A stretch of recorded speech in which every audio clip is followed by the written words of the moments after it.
and welcome back to my channel. If this is your first time here, hi, my name is Lisa and I have a brand new What's for Dinner for you guys today. I know I haven't put one out in a while. It's just been a crazy couple of months, but I'm really hoping to be back on track and putting these out weekly for you again.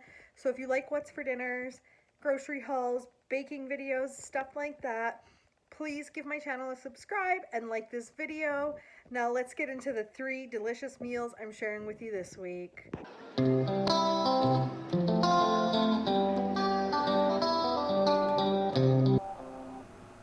So the first meal that I'm making here is a barbecue meatloaf, and now in this bowl I have a pound of ground hamburger as well as a pound of ground venison.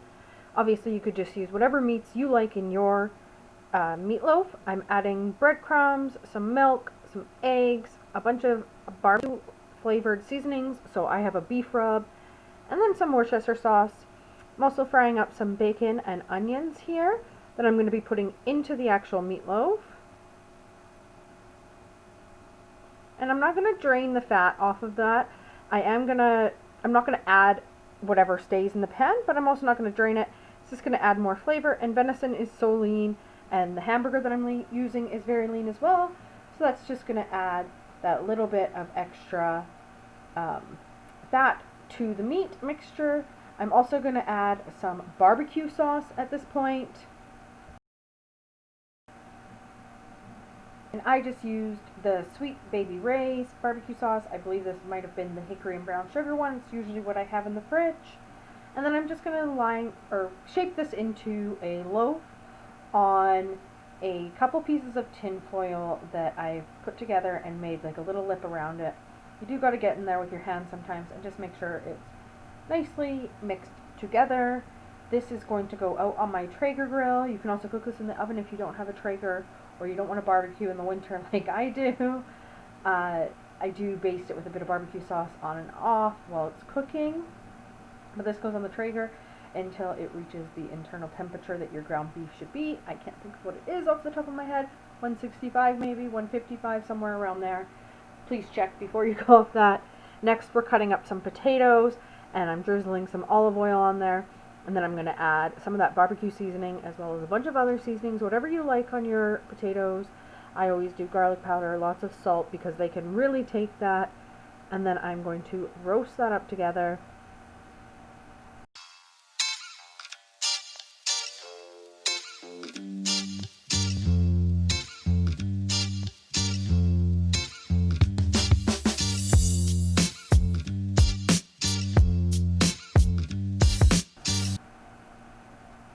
Now, those are going to go in the oven with some carrots, and then we're going to pull off that barbecue meatloaf. You can see that glaze on top. You can see onions and bacon in there. I just served it up all together, and this was super delicious, way better than like a traditional meatloaf in my opinion. Our next meal is I'm going to be cooking up this spaghetti squash that my sister gave me. It was from her garden, and it was my last one to use up, so I wanted to use it before it went bad. So I've just sliced it down the middle, removed the seeds, and then I put a little bit of olive oil, salt and pepper. I'm going to flip that over, and then I cook it in my oven at about 375 to 400 for 45 to 50 minutes, or until it's soft and it pulls away from the sides easily. I do cook up some quinoa on the side as well, and then I have this honey mustard chicken that I have really well seasoned and have had marinating most of the day. I'm going to grill those up, and we're going to be making some Greek bowls out of all of this.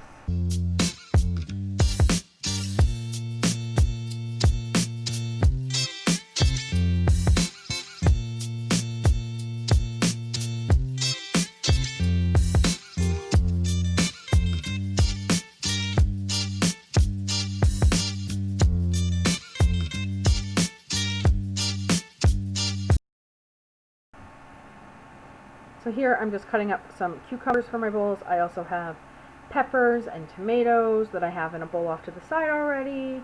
I will show you those. I have this Greek seasoning packet that I found at Walmart. It's for Greek bowls, which is what I'm making. So I'm going to use about half of that in with my vegetables and half of it with my quinoa and spaghetti squash mixture.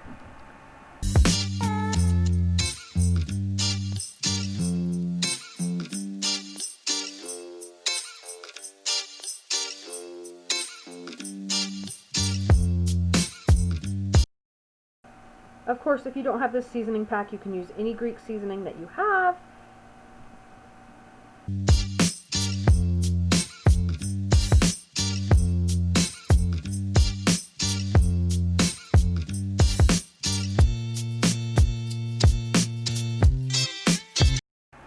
Here I am showing you how simple it is to make your own really delicious tzatziki. So I just have a couple scoops of Greek yogurt. I add a little bit of garlic powder. You can use crushed garlic, garlic salt, whatever you're feeling like. And then I'm also adding a bit of cut up garlic, like the pre-cut up stuff that you can buy in the grocery store. And then I'm going to grate up some cucumbers, mix that in, a little bit of lemon juice, and some dill. And this is way better than the stuff you're going to buy in the store. It has so much flavor and it lasts in the fridge for quite a while. I'm using a really fine grater. You don't have to use a really fine grater. You can use whatever. You don't even actually have to add the cucumber if you want to skip that and just do the dill. That also really works well and tastes delicious.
So here I am just mixing my quinoa that is cooked up and cooled slightly, along with my spaghetti squash and the remainder of that Greek seasoning packet, and a little bit of oil just to get everything mixed together well. This is going to be the base for our bowls, so we'll take some of that, the vegetables, the grilled chicken, and I add balsamic glaze to mine, as well as some feta cheese, and some of that tzatziki sauce on the side. Sometimes I will make pita chips or just serve pitas on the side. It's really delicious and it's quite healthy. A really good alternative to like a heavier potato Greek meal. It's definitely a favorite. Greek food in general is both Ryan and I is one of our top favorite types of food. So yeah, I hope you give this one a try. Let me know if you do down below.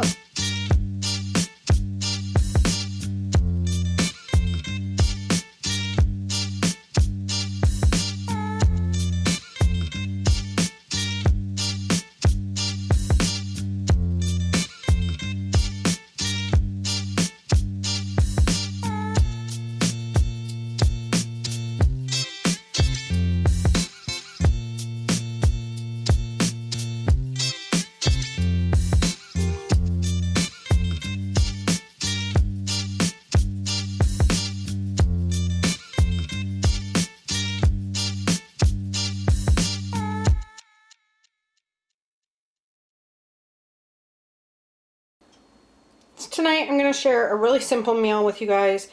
I don't usually share these meals, but this one is really good, and it's a really good way to use leftovers up by turning it into something completely different.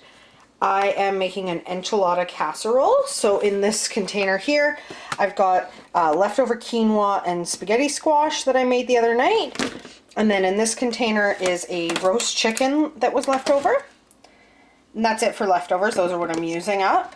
And then I've got a can of black beans. I usually use pinto beans, but I don't have any, so this is what I'm using.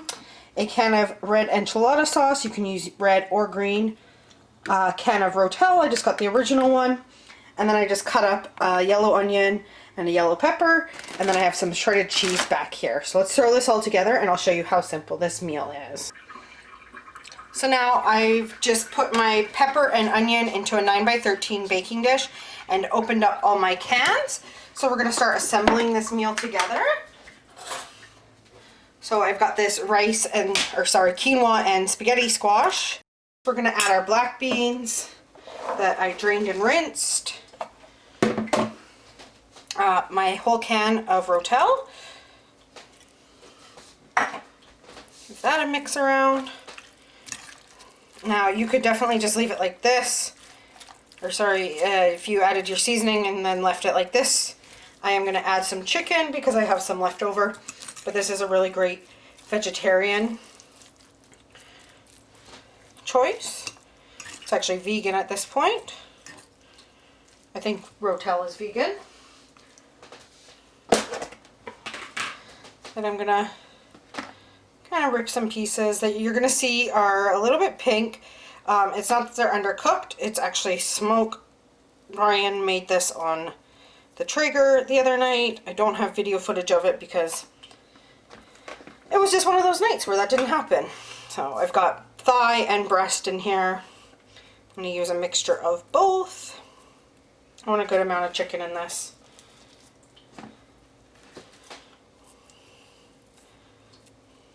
So I'm just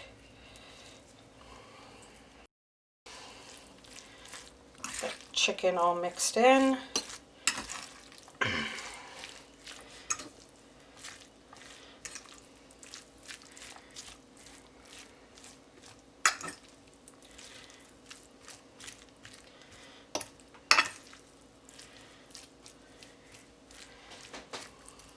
Okay.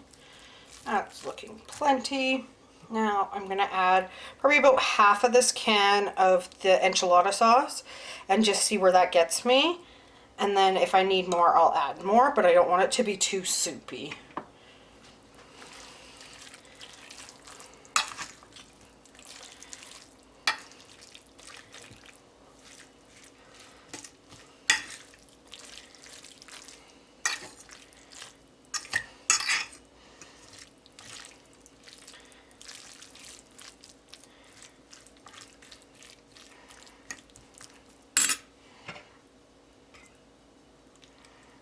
I'm going to end up using the whole can.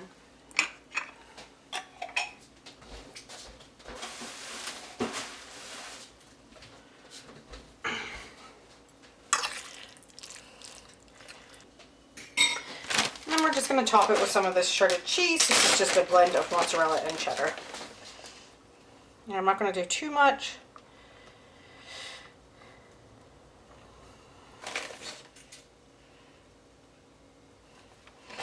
And that's it. I'm going to pop a piece of tin foil on that for when it's ready to go in the oven. I will put it in at 350 for about 25 minutes and then take that tin foil off and let it crisp up for probably another 10 minutes. And that is enchilada casserole. I will show you once it comes out of the oven.